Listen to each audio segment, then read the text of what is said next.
Northern Base, please wake up.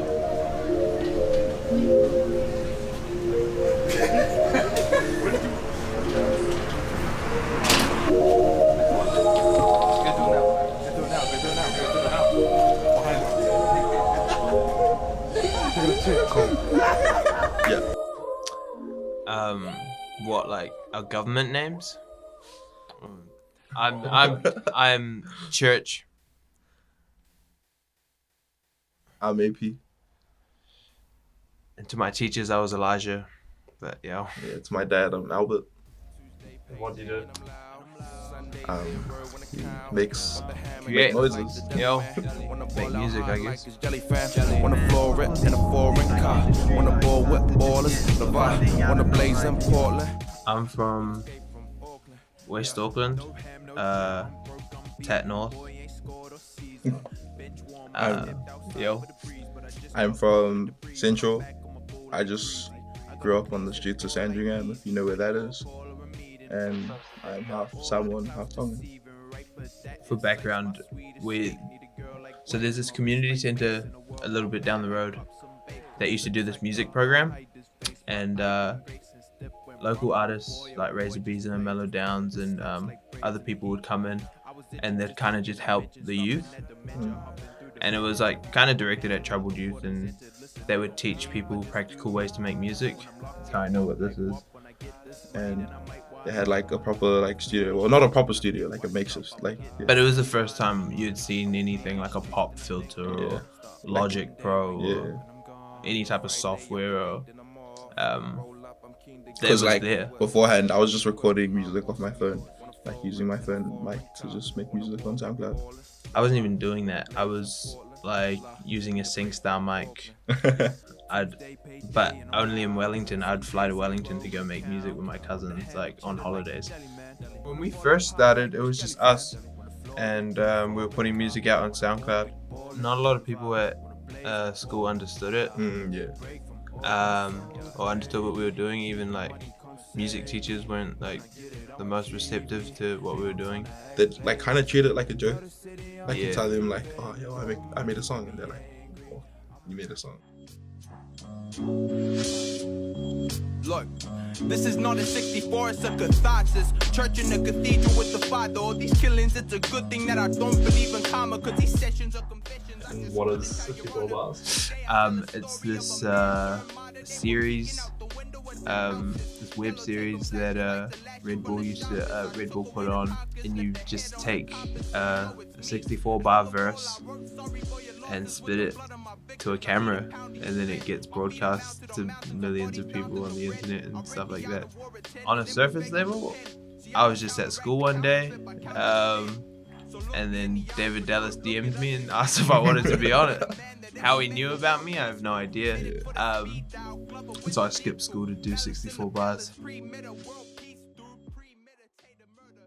one song that like broke you through, kind of. Oh, 100%. Yeah, 100%. definitely. Like, We probably wouldn't even be doing this. we for, like no a pause and prayer one song. would give a flying whatever if we like.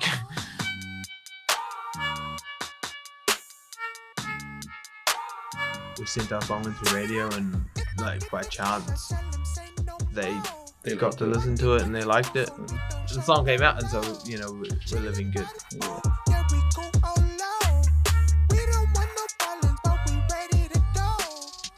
I always say this, like, I'm really sick of the song, but the energy that other people get from it, like, makes you want to perform it. Yeah.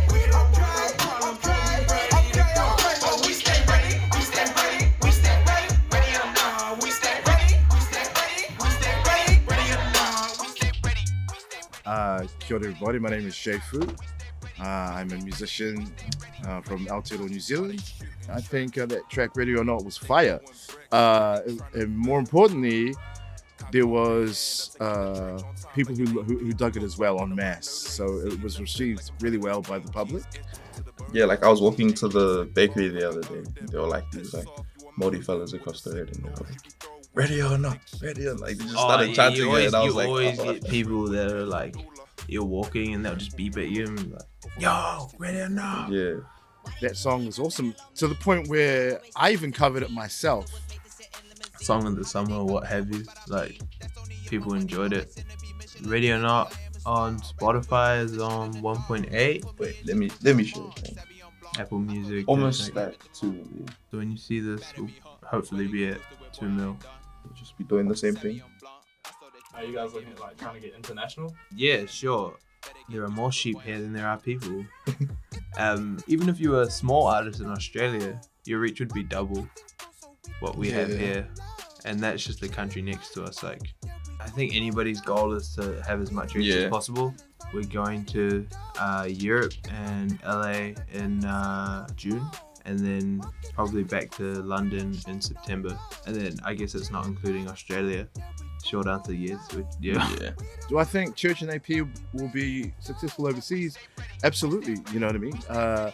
One thing I've seen personally is that they have the drive to put on a good show. What are your plans for the future?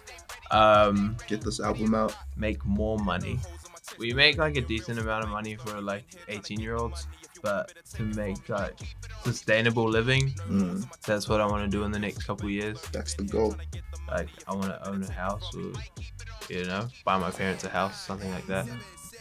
And we can't do that with the money that's being offered, but if we build it, maybe we can. How does one sustain one's living through music? A lot of musicians have 2 jobs. One is music and one is something else that can sustain themselves, and that's just part and parcel of being a Kiwi musician.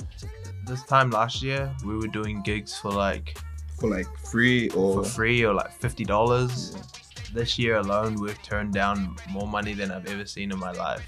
So it's like, it's heartbreaking. Would you guys consider signing a deal, or you stay independent until they offer you the right amount, or just what you want.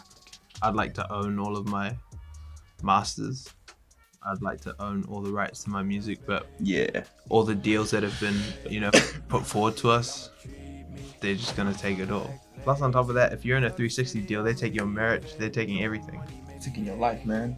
So, shout out to media for helping me get literate on all of that. But one of the sayings that we used to have when I was younger was that you have your mic in one hand and your briefcase in the other, and so I guess they'll have to address that. In basic terms, we're not going to do anything until it's right. We're trying to be worth $1 million and more, so. Oh, well, first off, we're at Red Bull Studios in Grey Lynn, and we're doing a little photo campaign, which is top secret, for a single that's dropping in about a week. It's just before we leave to London, and we'll be premiering the song once we get there on BBC Radio. So essentially, as soon as we land, we go to radio for an interview. But yeah, we're just bringing a bunch of people in here and trying to think of some unorthodox marketing campaigns, I guess. We've invited like hundreds of people. No one knows what they're coming to, but basically we take a photo of them and then they can leave or they can stay. It's pretty chill at the moment. We're waiting for people, but yeah, it's cool. Okay, my name is Abdul. Cool, so we're here doing a little campaign with Church and AP for their next single. I don't know if that's a secret, but if it is, sorry. I think it's gonna be a great song. The last 2 singles were crazy. The EP was crazy. Boys is off to London too, so it's gonna be crazy, bro. Like, crazy. Shout out Church, shout out AP. Steady finest, baby. I'm fit. Too go, too low, got dirt on soles. My shirt got holes like Swiss. Too low, excuse me, ho. I need to get my space. I go run up these checks like I want a death threat. Like, give me 5 racks, and he say, well, what's it safe without a record? 3. The best advice that I can give to the homies is, mate, just enjoy it.